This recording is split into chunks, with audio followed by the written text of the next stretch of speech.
सोसाट्याचे वारे, विजा आणि मेघ गर्जनेसह पाऊस कोसळणार. महाराष्ट्रात कोणत्या जिल्ह्यांमध्ये हवामान विभागाने इशारा दिलाय जाणून घेऊयात. जून महिन्याच्या सुरुवातीलाच महाराष्ट्रात अनेक जिल्ह्यांमध्ये वादळी पाऊस बरसला. वादळी वाऱ्यांसह हा पाऊस बरसत असून तापमानात सुद्धा घट झाली आहे. पुढचे काही दिवस उष्णतेच्या लाटांची जागा आता वादळी पाऊस घेणार आहे. हा मान्सून पूर्व पाऊस आहे.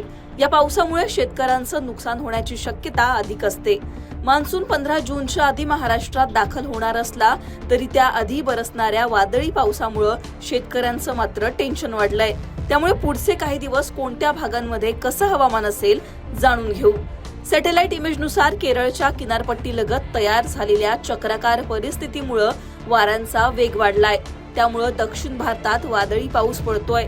याचाच परिणाम म्हणून महाराष्ट्रात सुद्धा अनेक जिल्ह्यांमध्ये वादळी पावसाची शक्यता हवामान विभागानं वर्तवली आहे. त्यानुसार गेल्या काही दिवसांपासूनच आपण बघतोय पावसानं या जिल्ह्यांमध्ये हजेरी लावली आहे.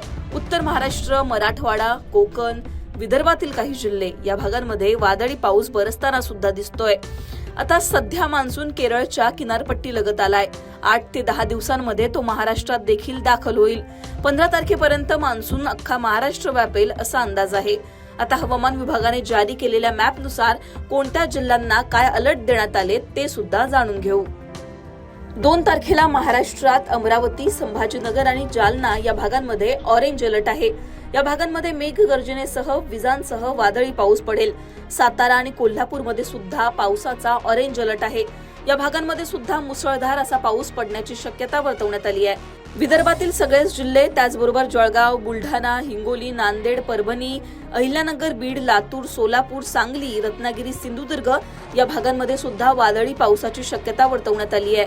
पालघर, ठाणे आणि मुंबईत मात्र उष्णतेच्या लाटेचा इशारा देण्यात आलाय. आता 3 तारखेला सुद्धा पावसाची शक्यता हवामान विभागाने वर्तवली आहे. तारखेला फक्त पालघरमध्ये उष्णतेची लाट असेल.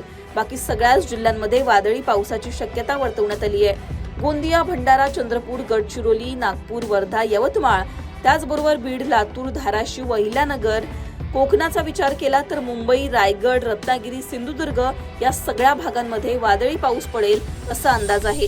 हा पाऊस वाऱ्यांसह येईल, त्यामुळे त्याला वादळी पाऊस असं बोललं जातं. या पावसामुळे नुकसान होण्याची शक्यता अधिक असते.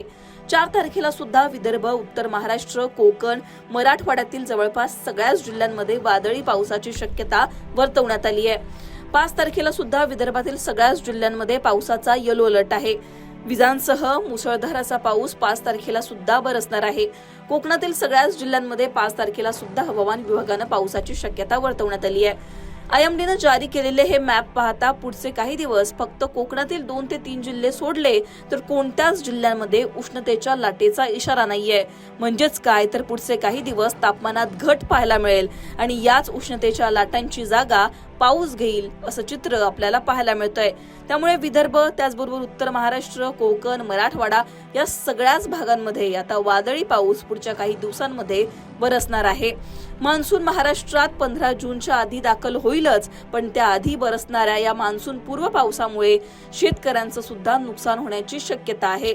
तुमच्या भागामध्ये सध्या काय परिस्थिती आहे, तिथे कशा प्रकारचं वातावरण आहे, तिथे पाऊस पडतोय का हे कमेंटमध्ये सांगा. लोकमतला सबस्क्राईब केलं नसेल तर सबस्क्राईब करायला विसरू नका.